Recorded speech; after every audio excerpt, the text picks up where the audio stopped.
You can become anything you want if you think this way. There was a man in 1869 who was 27 years old and had just finished from Harvard as a doctor of medicine. He was having a crisis of meaning. This was not the first time he had to deal with trouble. He went to medical school for 6 years, but his education was delayed by illnesses and bouts of sadness. It was worse this time. He even thought about killing himself for months. The young man was named William James. He went on to become the most famous psychologist in the United States and one of the founders of the school of pragmatism. James got over his sadness on his own, and it took him 3 years. Just so you know, James wasn't just sad. One of William James's editors, McDermott, wrote about how bad his mental health was. James spent a lot of his life trying to figure out why he didn't kill himself. At this time, James also had panic attacks and saw things that weren't there. He had been through the same painful things with his father years before him.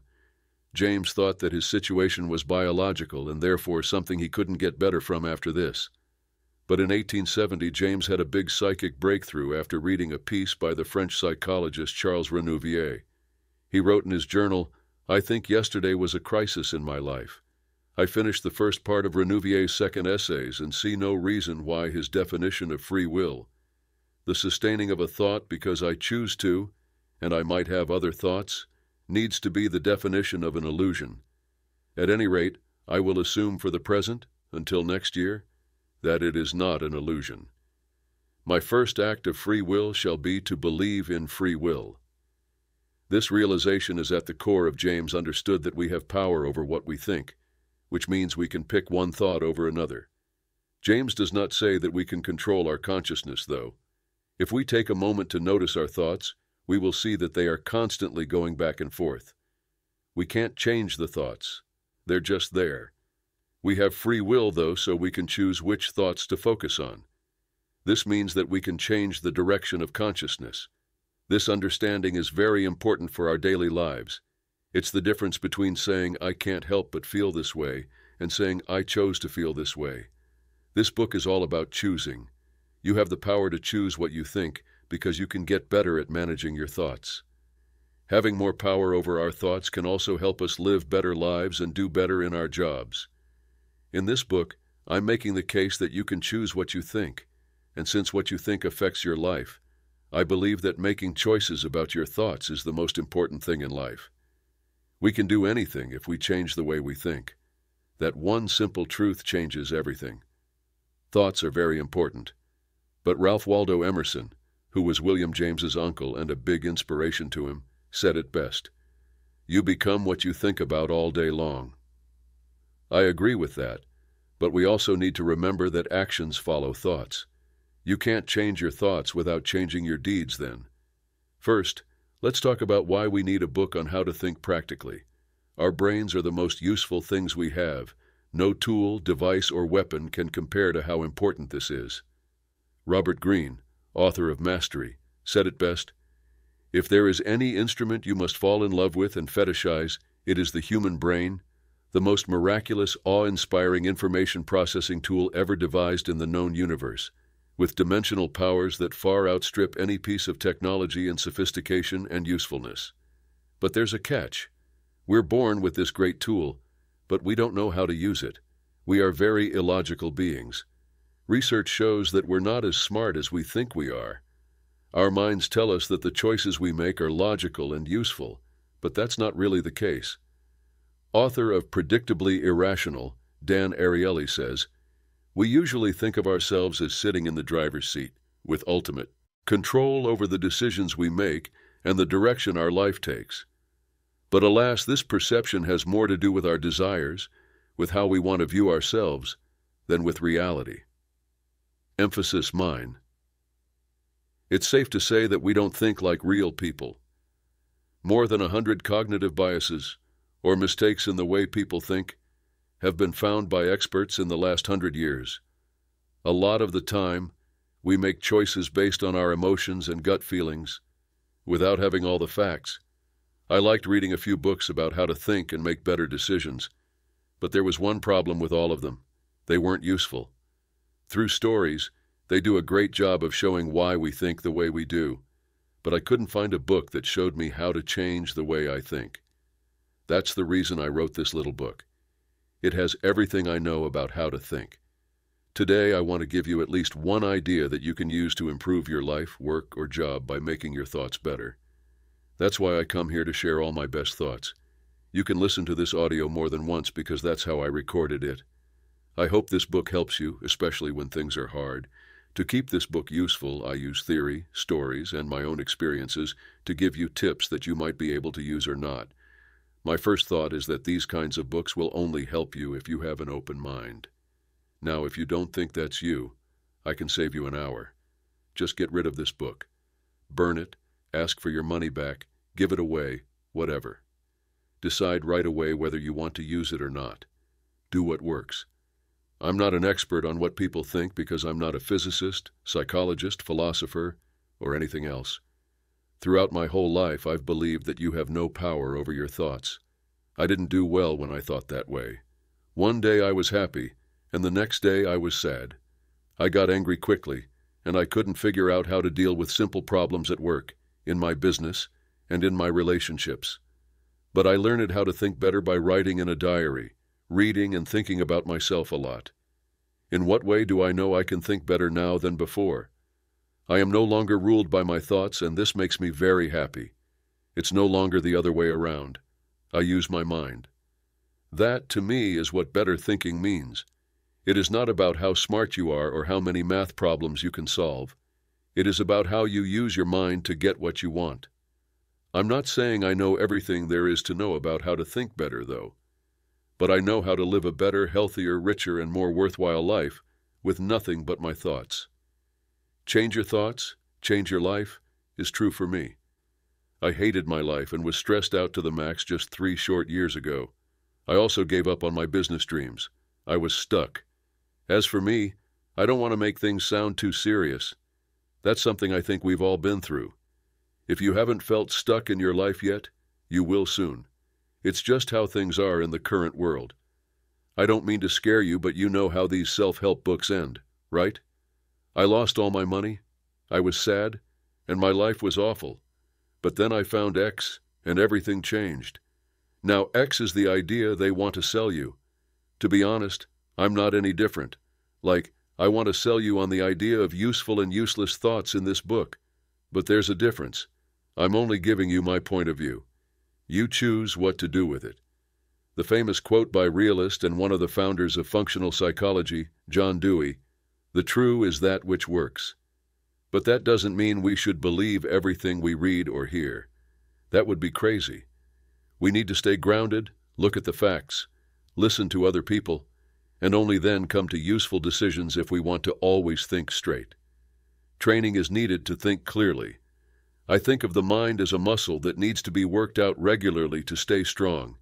To keep your mind sharp, you can learn new things. I thought that learning stopped when school did, though. For some, that's the end of high school. For others, it's the end of college or graduate school. We pick up new skills, ideas, and theories at school that change how we think and act in the world. But we rarely change the way we think once we've decided on it. When we think the same thoughts, we feel at ease because they are known to us. New things scare us, so we do everything we can to stay away from them.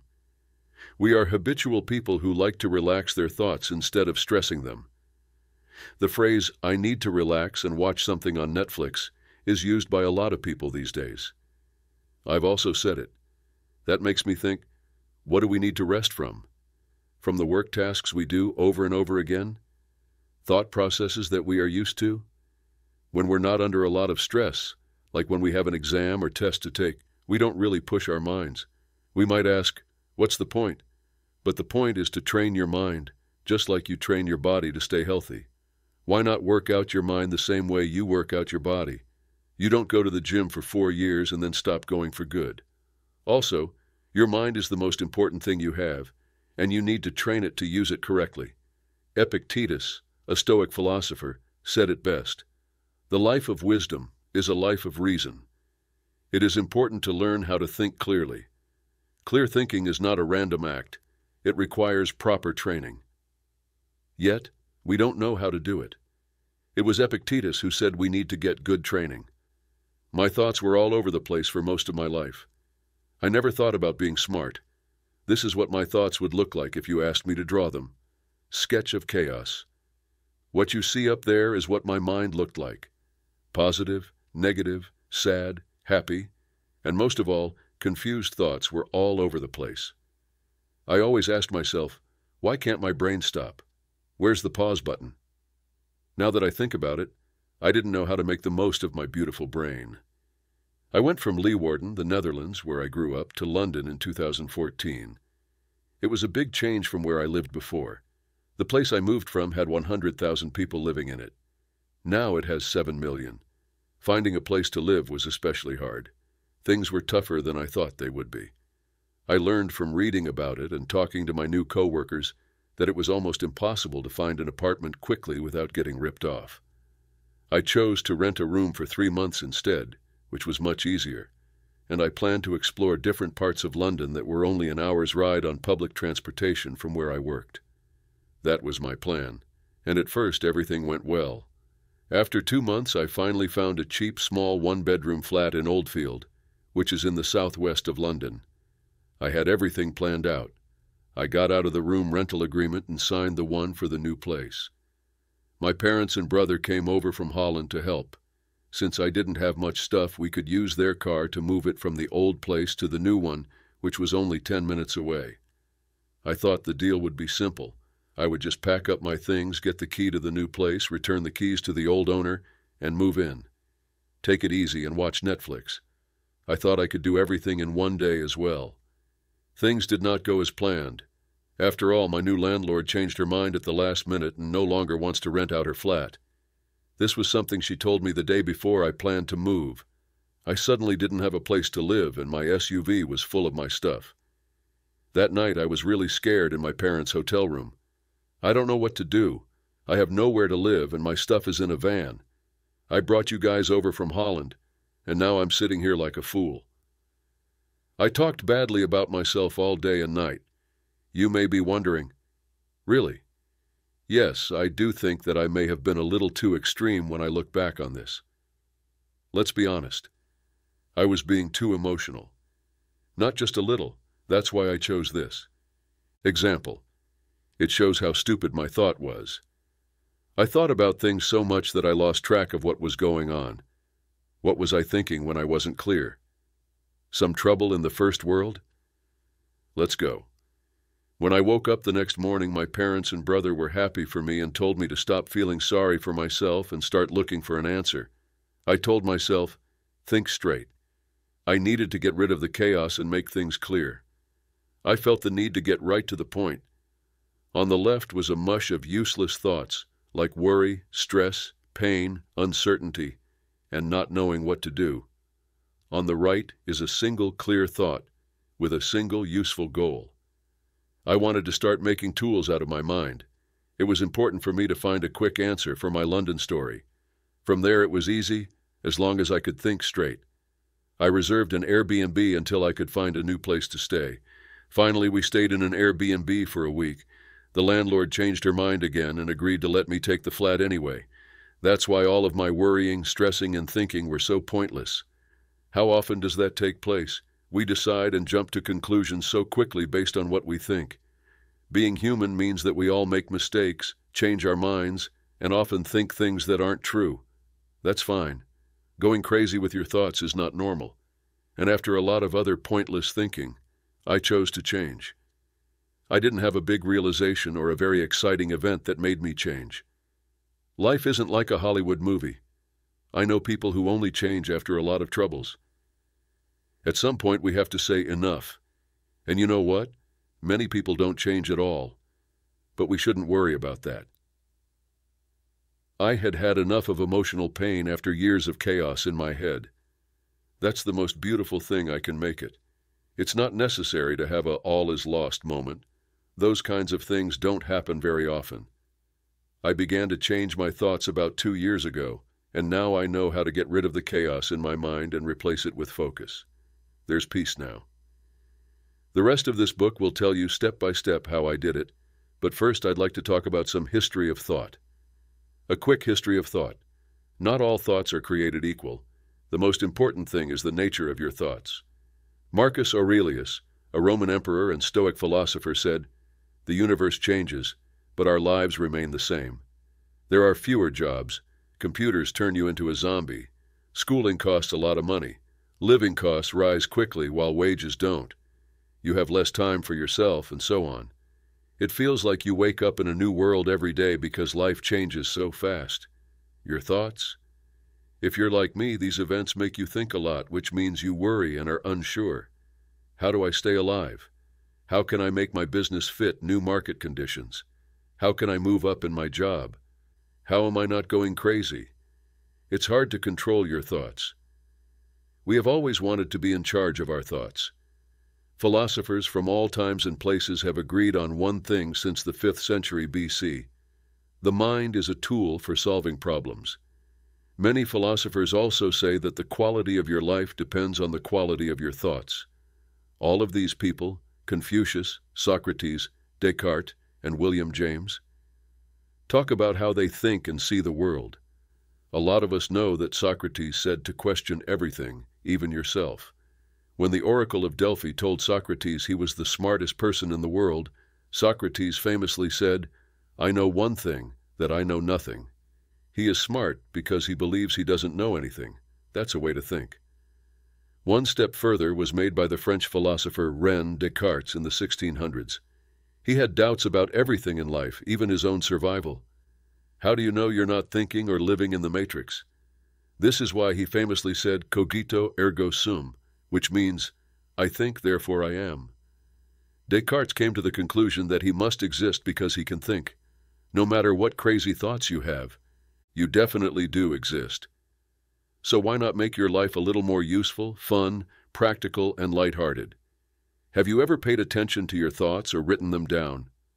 I want you to try it for one day. Sit down and write down what you're thinking right now about every 2 hours. Don't be afraid of your own thoughts. They don't make any sense. We have a lot of problems as a species.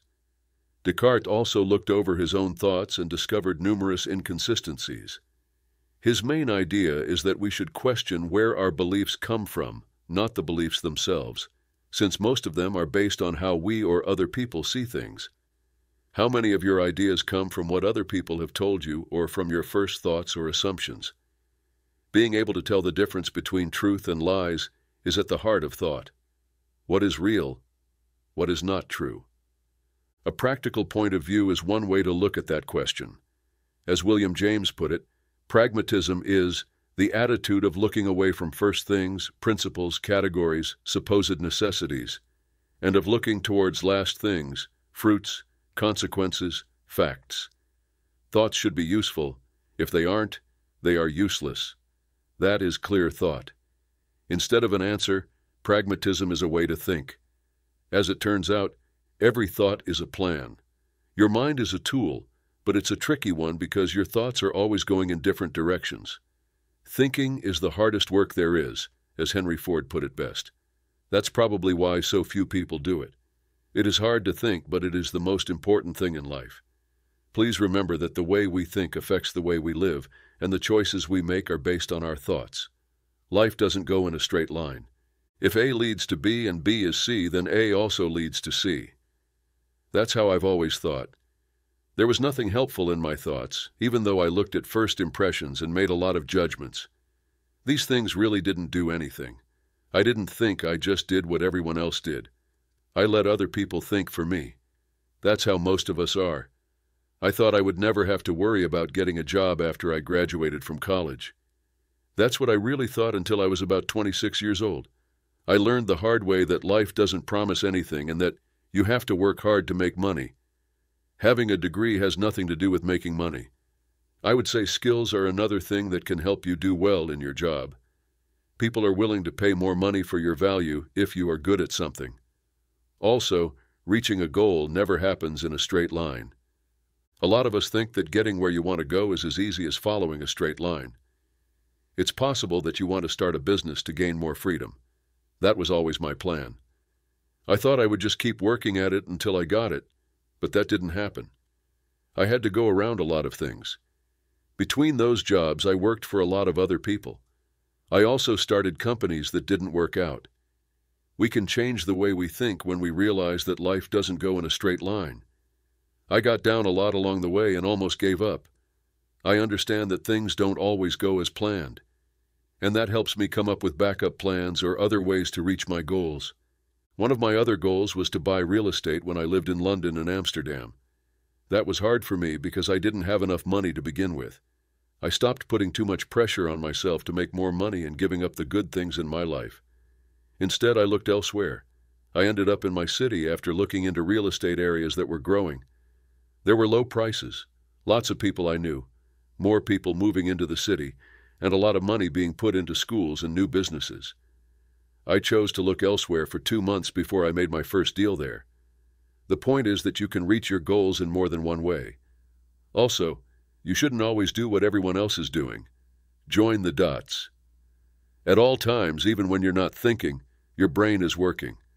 The brain does a lot of important things for you, like running your body and processing all the information that comes in. It is matched up with other data that the brain already has stored. Your brain looks for ways that the information is alike and different. That's how we think and think of new things. Brain is made up of many small networks of neurons that are linked to each other. Just knowing the basics of how my brain works helps me figure out how to take care of it. I don't worry about how to directly use the knowledge I gather. I feed my brain information that interests me, and different kinds of information may be stored in different networks. But I'm fine with that as long as I figure it out later. Steve Jobs once said, "You can't connect the dots looking forward, you can only connect them looking backward." In other words, you have to believe that the future will have some way for the dots to connect. You have to make the dots in your mind if you want them to join in the future. To make dots, you have to learn, do, make mistakes, think, or do anything else that gives your brain the information it needs to give you the results you want. Sort your thoughts. We have to sort through the world's knowledge because our brains can't handle it all. We'll go crazy if we don't. And while we're reviewing, we come up with shortcuts that make it easier to make decisions. Heuristics are the name for these shortcuts. A heuristic is a plan we use because we've already solved a similar problem before. Everyone knows that trial and error is a rule, which is a way to find solutions to problems. Also a way of thinking, but trying things out and seeing what works isn't always the best way to do things. If we tried to build a job by making mistakes, we would probably die before we got there. It's not worth it to try and fail with everything in life. Social proof is another rule that doesn't work in real life. We often decide what to do or say based on what other people do or say. My best criterion is being comfortable with something. It says that behavior that got good results in the past doesn't mean that it will get good results in the future. The familiarity heuristic also helps us understand why we like things in places we already know more than new ones. We see the same things every day. We eat the same things, walk the same path, make the same mistakes, and do the same work tasks over and over. After that, we whine that our lives are dull or stuck. It makes sense. You're making choices based on what you know. Who says, though, that being used to something is always a good thing? For sure it works, but to make a big step forward, you need something else. Heuristics might make it easier to make choices, but they are not very useful, and they often lead to results that are not satisfactory. That's a sign that you need to make a change. Use the main idea of pragmatism instead of strategies to sort through information and make choices. What is true is what works. Take it in a loose sense, though. A tense friend told me, "Taking drugs works for me," after I told him about this idea. He's right. You shouldn't take this thought too seriously. But what in life can you really believe? Let's look at the saying, "Good things come to those who wait." It doesn't mean you should stay home and wait for good things to happen. That much you already know. Think of the idea that true is what works as a filter that you can use on everything that you take in. I always ask myself, will the outcome of this decision change the way I live? If you do that every time you have to make a choice, you'll automatically weed out information that isn't important and only make choices that will actually change your life.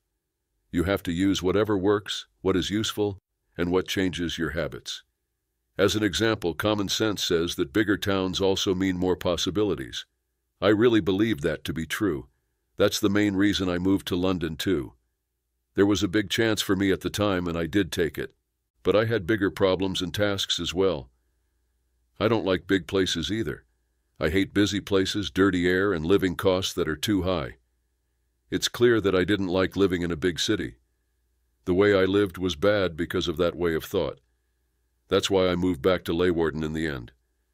I can drive anywhere in the city in 10 minutes. It's quiet, and I know a lot of people here. I can work less and make more. I know, though, that my way of life doesn't work for most people. It could be dull or not interesting enough for them. What does that mean for you? Don't think. It's hard to think. I could never stop. When you're in bed at night, it's easy to get lost in your thoughts for hours. But I am sure that 99% of the thoughts I have had in the past have not been useful. Most of the time, I didn't do anything with my thoughts. It wasn't like I tried to solve a puzzle or read hard thoughts or concepts to understand them. I did this for a long time in my head. While I thought about it, it felt more like I was worried, stressed, or freaking out. You can call it anything you want. I call it having a busy mind. What with? The list goes on. I want to know what my boss thinks. What will happen if I mess up and get fired? I believe he does not care about me. I fail over and over again. Is she mad at me? What's wrong with my life? Why is my life so great while other people's aren't? My job doesn't bother me. What's wrong with me? I'm stuck on something. What am I wrong? I want to give up. What's the point of the above thoughts? That's all I have to ask. I am waiting? Yes. No answer yet. Right on. We all have those kinds of thoughts, even though they don't help us. How are you going to get rid of them? I now know that you can't get rid of them. Never forget that we can't change our consciousness. All we can do is choose which thoughts to follow through on. You only need to be aware of and accept your thoughts. Don't blame yourself or ask, why do I have these thoughts? No one can answer that. You should be aware of your thoughts and choose what to pay attention to and what to set aside. Like, the idea of giving up what I'm doing has been in my head for as long as I can remember. No. During high school, I wished I could quit and get a job. It was hard for me to play basketball, and I eventually quit. I can keep going until I get to the present. I think about leaving my job at least 3 or 4 times a month, no matter how much I love it. Those thoughts used to keep me up at night a lot. I had enough about 2 years ago. I didn't want to think anymore. So I began to be aware of my thoughts. Instead of acting on every thought, I began telling myself, you don't control me, which made me feel like a weirdo. It does work, though. It made me feel a lot better and relaxed. I still listen to it when I want to stop because it's sometimes a sign. Most of the time, though, it's just fear, and I refuse to give in to it. You shouldn't either.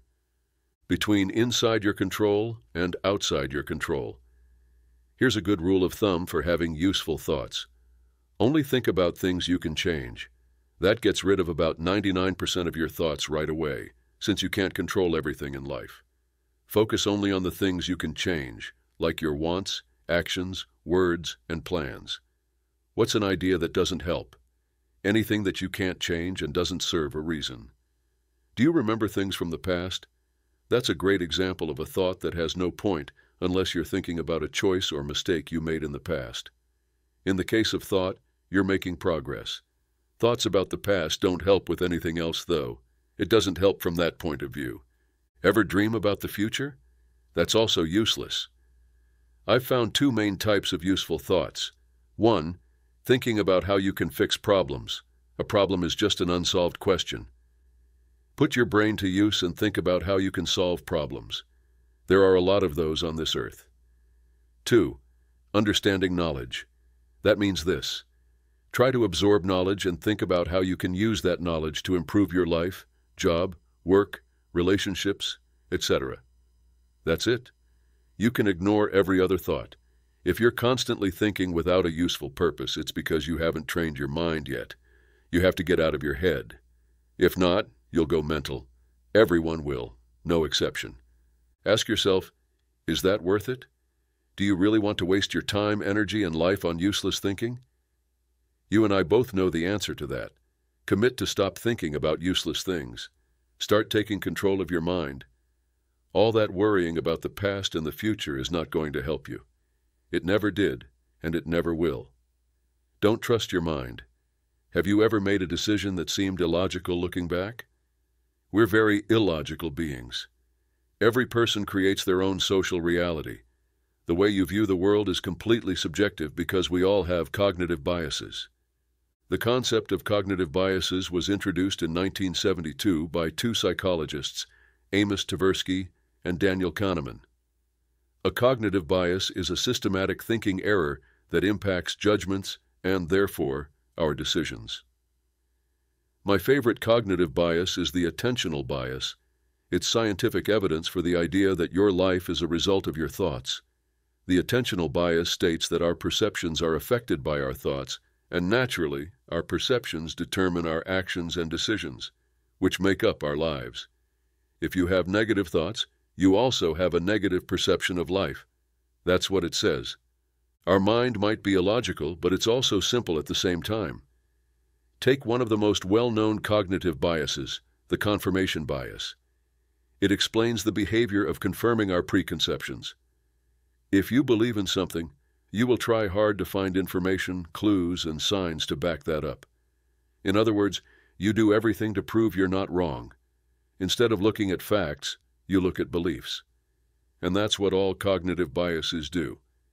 As of this writing, there are 106 decision-making related cognitive biases known. I've read about most of them, and I've read several books and studies about cognitive biases too. My conclusion is that your mind can't be trusted.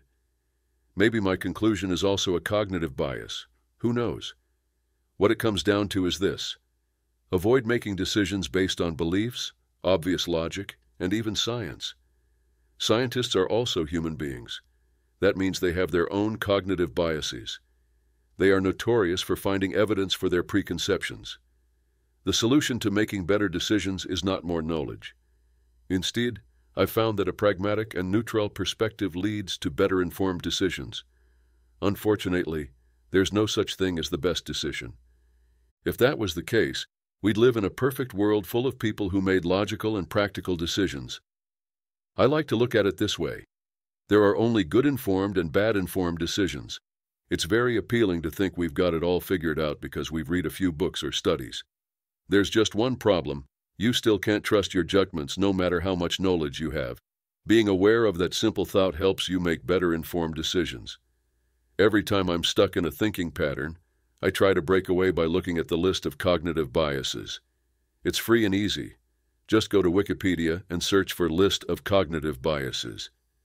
You'll find that most biases seem like common sense, and that's exactly the point.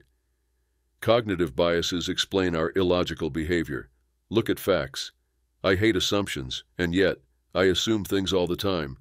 When someone doesn't answer my email, I assume they don't care. When someone apologizes, I assume it's not genuine. When I have a headache, I assume I'm ill. I know I'm not practical because assumptions are not facts. If you want to think straight, you discard all assumptions and only look at facts.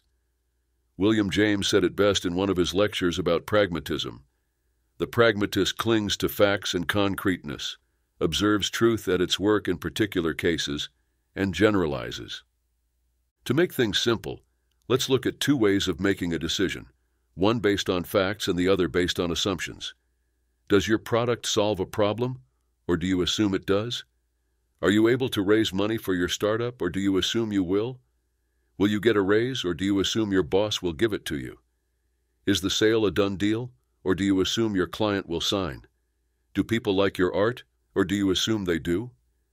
I like to avoid assumptions as much as I can. I prefer to look at facts and then draw conclusions. What if you can't rely on facts?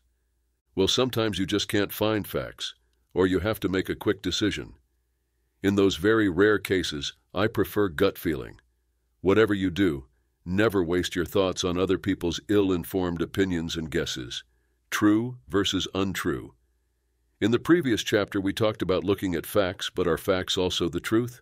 The answer is no. Confusing, right? It's just like life. For example, does God exist? I don't know. I've never seen any evidence. Does that mean God is not real? It doesn't matter what I think.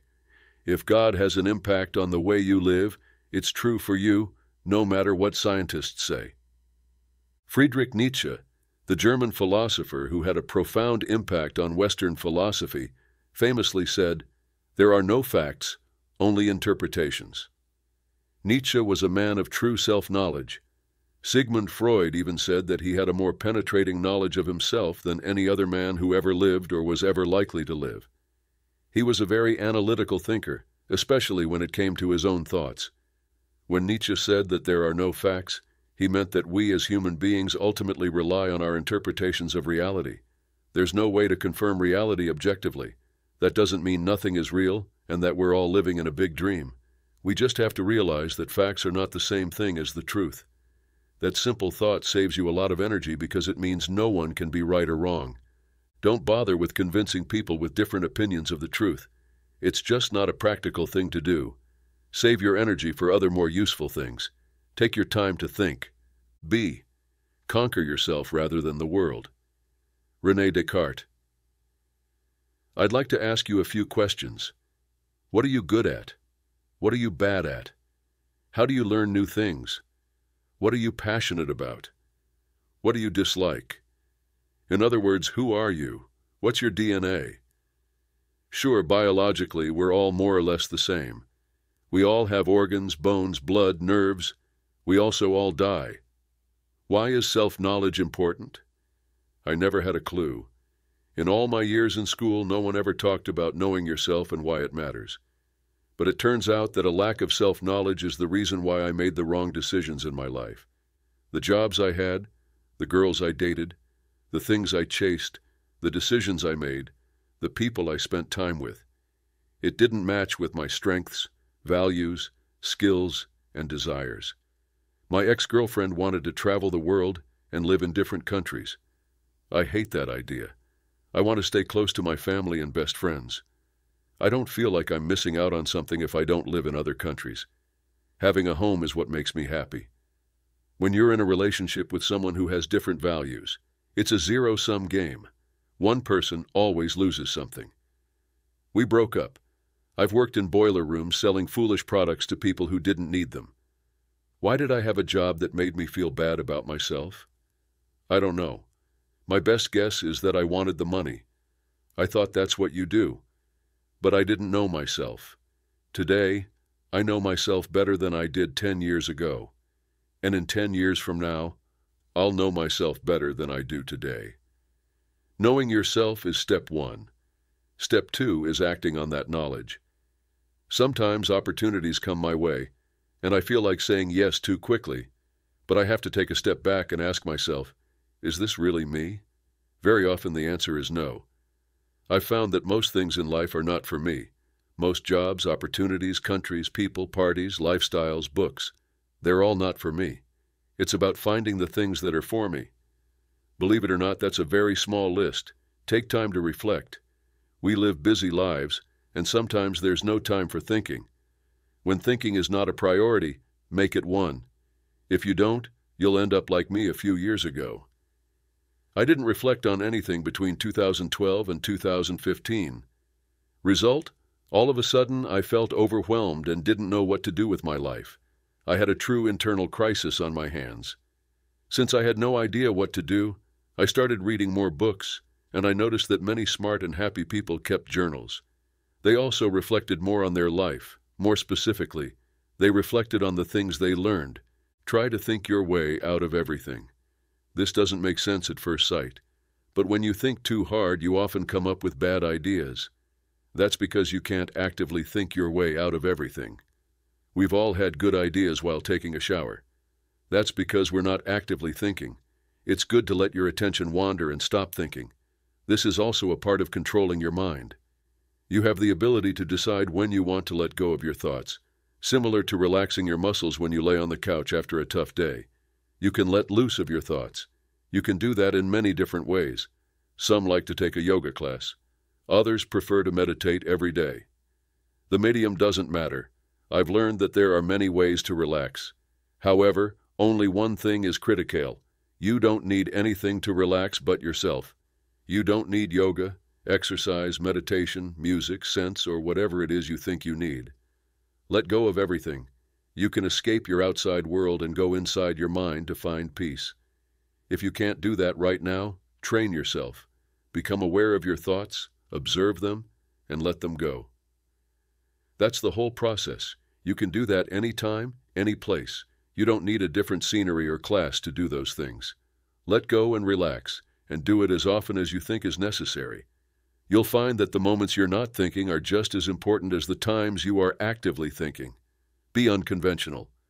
I've grown to hate conventional thinking not because I want to be different, but because conventional thinking gives you conventional results. I don't like that, and if you liked conventional results, you wouldn't be reading this book. Let's examine decision-making for a second. The most conventional method for decision-making is to create a pros and cons list. Benjamin Franklin is the first who documented this method. He wrote about it to his friend Joseph Priestley in a letter to him in 1772. And today we create these lists all the time.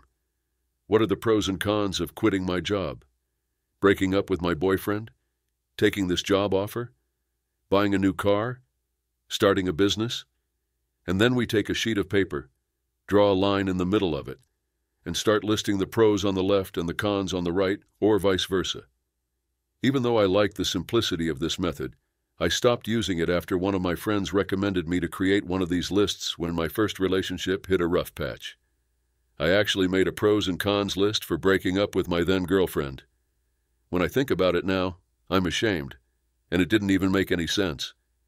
Because there are always factors that by themselves outweigh all of the other factors. Nearly all pros and cons lists for relationships are the same. Pros of staying in a relationship. Having someone to share everything with, you can have sex, go on holidays, etc. Cons of staying in a relationship. Less free time for myself, getting in fights, going to in-laws, etc. It's always the same, and it's not useful. The same is true for quitting a job you hate. The pro is that you're free from a bad job. The con is that there's a lot of uncertainty. It's time to break free from this conventional thinking. Instead of binary thinking, start thinking more abundantly. It's not this or that. In life, you can have this and that. I always thought I had to either quit my business or take a job. Also, many of my friends think you should quit your job to start a business. Whoever said these things? When my business wasn't growing a few years ago, I just took a job at a large IT research firm. I did both things. I ran my business in the evenings and weekends and sometimes during the day, and the rest of my time, I did my work for the fun. Also, you can start a business while you still have a job. That's what I mean when I talk about thinking outside of the box. We always limit ourselves by narrow and conventional thinking. We always want to stay within a box. That's because we never take a step back to look at the larger picture. Take a look at the drawing below. Insert drawing. If you're standing inside the maze, you'll probably start walking towards the middle, right? That's what you should do when you're in a maze. However, this maze is different. The prize is not in the middle, it's outside the maze, but you can only see the goal if you take a helicopter view. It's impossible to see the goal from within the maze, and yet that's how most of us live. We do things conventionally because that's how it's done. When you stop doing things the way they're done, you'll start doing things how you get it done. Don't ask why.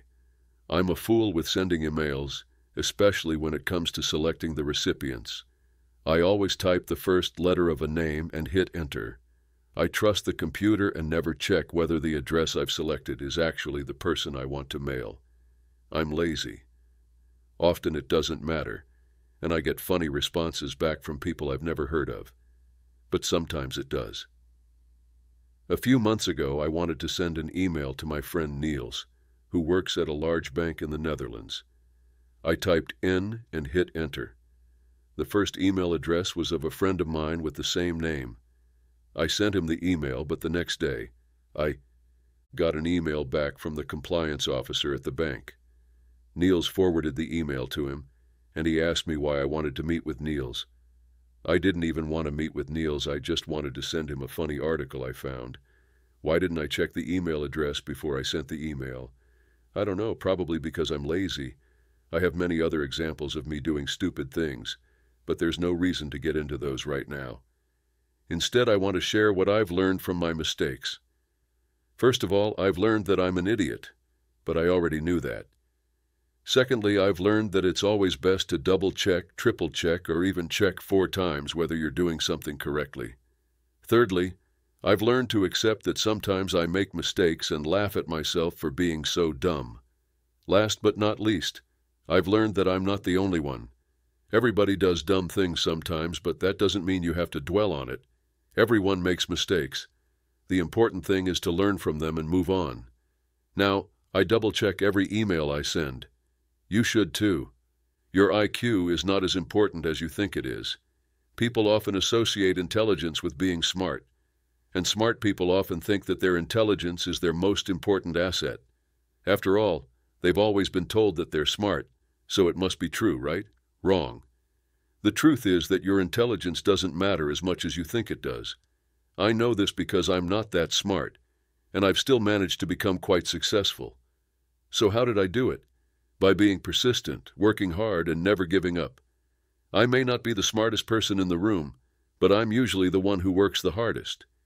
And in the end, that's what matters most. So if you're not the smartest person in the room, don't worry. You can still succeed if you're willing to put in the effort. Trust me, I know from experience. Don't be afraid to ask for help. One of the biggest mistakes I see people make is trying to do everything themselves. They think that asking for help is a sign of weakness, so they try to figure things out on their own. But the truth is that asking for help is actually a sign of strength. It shows that you're willing to admit when you don't know something and that you're open to learning from others. So don't be afraid to ask for help when you need it. You'll be surprised at how many people are willing to lend a hand if you just ask. And who knows, you might even make some new friends in the process. So the next time you're struggling with something, don't be afraid to reach out to others for assistance. You'll be glad you did. Both guys wanted the same type of consulting for their companies, but I gave them a better rate because he was a loyal customer. However, instead of sending the contract to Vim A, I sent the contract to Vin B. This time it wasn't an innocent mistake. Vin B had previously seen my proposal, which had a higher total price, but when he saw that Vim A got a lower rate, he was upset. Why does he get a lower rate? Is that how you do business? He decided not to do business with us. I learned 3 things. Always double check.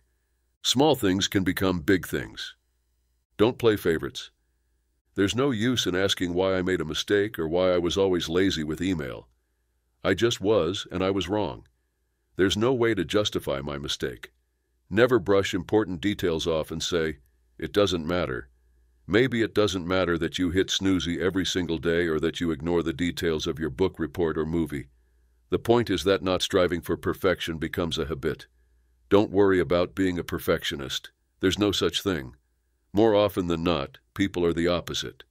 Perfectionism is merely an excuse. In reality, we're scared of what people think of our work. Either way, there's no point in asking why when you deal with obstacles, challenges, or mistakes. Instead, think about what you can do to overcome or prevent the things that are holding you back. Think about the details even more. I overlooked a small detail, and it cost me a lot, but the lesson I learned was more valuable than the business I could gain. Details are probably the most important thing in business, work, sports, art, and life in general. The devil is in the detail. It's one of my favorite platitudes, but I never followed the advice in the past. The main reason was my impatience. I always tried to hurry everything, sending emails, making calls, writing reports, assignments, essays, you name it. I thought that it mattered that I got the work done, but I was wrong because things often seem easy from the outside until you start doing them. This book took me 15 months to write. I spent countless hours researching the topic. I also spent hours on writing, editing, cutting, writing more, and editing it again and then again. I also changed the title 3 times and the subtitle even more than that. My first title was The Art of Practicality. I initially liked it a lot because it sounded familiar, but as I started writing a book about thinking, I also applied the methods to my own book. So I thought, what does the art of even mean? I didn't have a good answer. I took that as a sign that I needed to change the title. You know what's funny? My second title was The Power of Pragmatic Thinking Like a Genius. I came up with another generic title, which was even longer than the previous one. Do you know how many books start with the power of? A quick book title search on Goodreads with the power of gave me 83,195 results. That's a lot of books with those words in the title or subtitle. No. One of the things I've learned about writing books is that you must stand out somehow. No one cares about a better book on thinking. Instead, it's likely that you picked up this book because you expected something different. But with the previous titles that I had drafted, I knew no one would think it'd be different. 2 weeks before I published Thinking Straight, I started promoting it on my site and social media, and quickly my readers became excited. Soon, emails like these came pouring in. Can't wait for the book. Well done. I am so excited to read your new book. What a determined person you are. I look forward to your audiobook. I love my readers. That's why I put in a lot of time to get the title right. At that time, no one had read the book, but based on the title, readers were already excited, and that was my goal. To everyone who emailed me before the launch, I hope I delivered. Just doing your job means thinking about the little things. Authors, it's your job to make sure your book is the best it can be. It is your job as a designer to make the best design possible. There's no way for you to write one book or design one product and then quit. You have to keep going over the details if you want to grow mentally, spiritually, and financially. Do not ignore or undervalue details. It's better not to do a job at all if you don't want to do it right. Take the thought process out of it.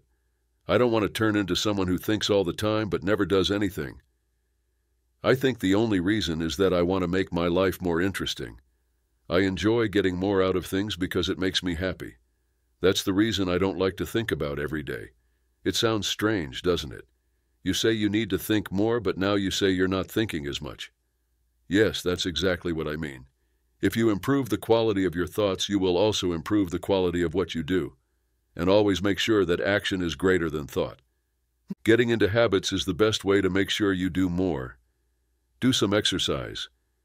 I've always had a hard time staying in shape, and I was overweight for a long time. When it came to exercise and food, I always played mind games with myself. Should I go for a run or go to the gym? I'll have this bag of chips and hit the gym tomorrow. What days should I exercise? Mondays, Wednesdays, and Fridays, or maybe Tuesdays and Thursdays? That's too much useless thought. I've instead made a few simple rules. Every day, work out for at least 30 minutes. Do not overdo it. Do not burn out. Don't eat bad food. Eat well. Do not eat more calories than you burn. Write down what you eat and how much you work out.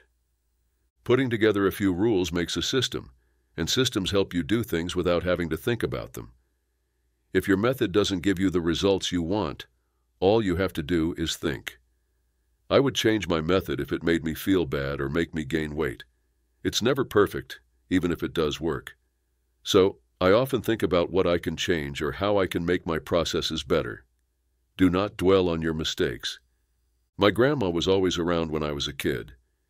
There were times when she was maybe too kind, because she gave up a lot for her parents, brothers and sisters, husband, and then her children. That's life too. You have to give to build a strong family and live together. But she gave up the most important thing when she chose to live out her last years in the Netherlands instead of her home country of Iran. I remember that she always talked about the past, but it was especially true in her last few years. Her guilt made her almost cry every day. Luckily, my mom, dad, brother, and I went to see her a lot and made her feel better. But I could see the sadness through the smiles. It was there all the time.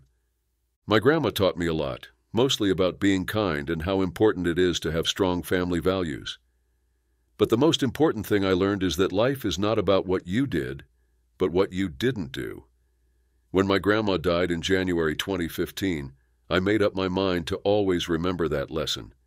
In the past, I always thought I wanted to live in different places and visit the world. I understand that it's not a new goal. A lot of the people I talk to love the idea of being free and exploring. Why does that happen? A lot of it comes from pop culture, in my opinion. A lot of people look up to literary greats who wrote about travel, like Jack Kerouac and Ernest Hemingway. Teenagers and young adults are now moved by Instagram stars who travel the world and post about it. Even though the way you travel and share your memories has changed, the desire to do so has not. That way of life isn't for everyone, though. However, I didn't know that before I left on my trip. I mean, how could I? You have to go through some things in life to really know what they're like. You can't really know what it's like to be a business until you try it. Reading business books and watching videos about starting your own business won't make you an entrepreneur. Ever. You'll end up living the life of someone else. A job that makes me unhappy but pays well is not what I want. I'd rather eat rice and beans and do the things I love. In the end, this is your life, and the only way to be happy with it is to do what you really want. Just make sure you have clear thoughts so that you act on them. Don't look back. I don't think about my past very often. By day, I don't think about the past. I don't watch old movies all day. So caught up in the present that I don't even think about taking shots. I feel like most people are stuck in the past sometimes. They always talk about the past. So they don't enjoy the moment, they take a picture of it with their phone. I'd rather be present all the time than live life through a screen. I have to be honest and say that I'm not always present, but I'm going to live in the present. And I know I'm doing a good job because I never want to go back to the past. I'm having too much fun right now. That doesn't mean I never take a picture of my family. There's no way I would take 1,000,000 shots that I would never look at again. Take a look. When will you have time to look back at all the things you remember? How many movies and pictures do you have? How many old records, awards, mementos, and other real items do you keep that make you think of the past? For those of you who find it hard to let go, I have some good news. You will never use that old iPhone that you've had in your desk drawer for years. Change that movie from your trip with friends over the weekend. Check out your old quizzes, articles, and grades. Put on those old clothes you've been putting away. Use the thing that makes you think of your first date in any way you want. Many things from the past get in the way of living in the present when we hold on to them. I can think of no good reason to look back other than to learn. If you look at your past, you can learn a lot. That's why I like writing in a book. I often read back over my journal writings to figure out what I was thinking at the time, especially when things don't go as planned. I try to figure out why I went back.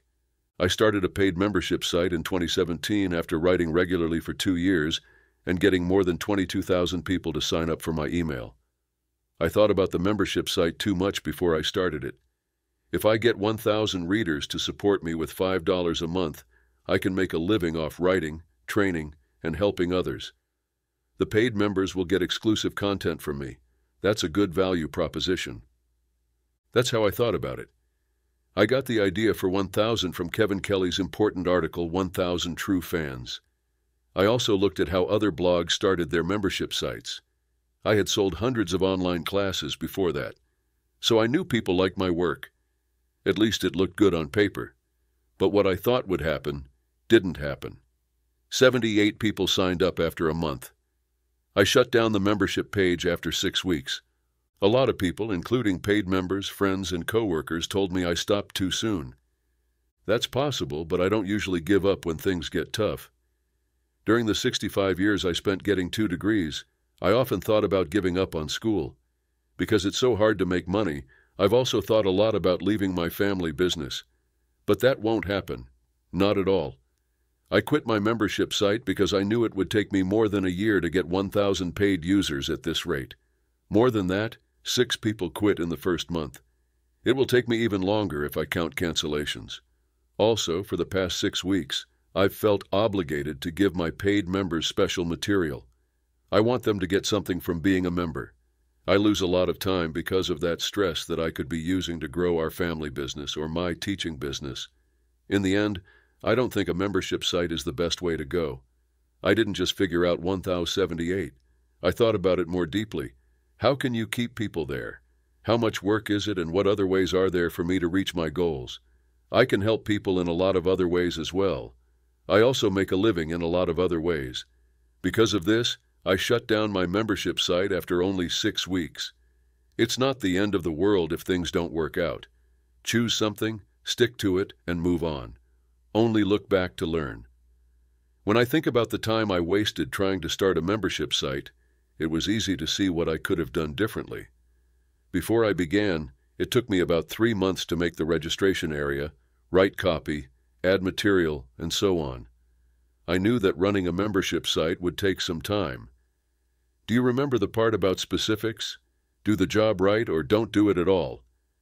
I should not have done anything at all in this case. Why? I didn't have time for myself because I was too busy running my family business, writing books and papers, making classes, and advising.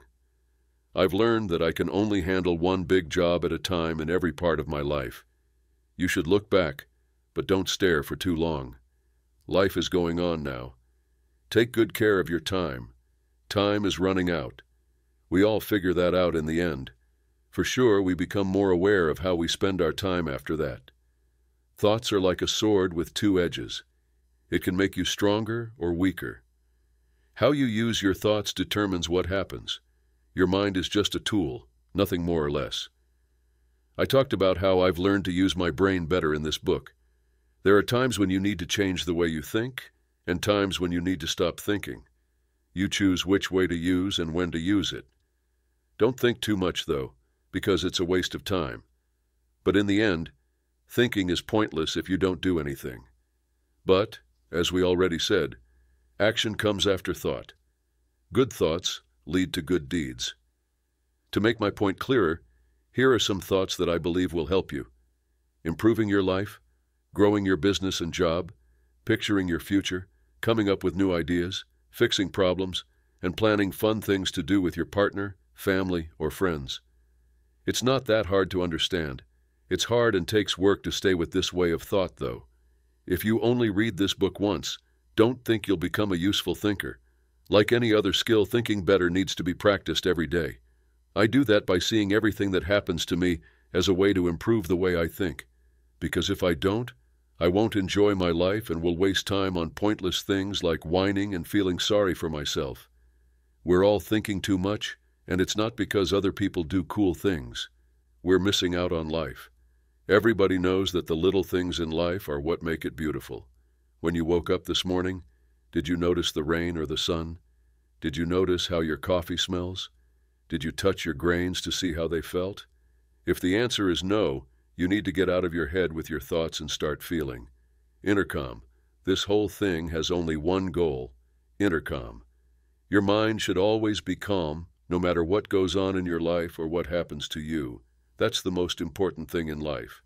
If we have mastery of the mind, we are in charge of our thoughts. Remember that the only way to do that is to practice every day. Mindfulness or meditation are two words that people may use to describe it. Don't make it too hard to understand no matter what you call it.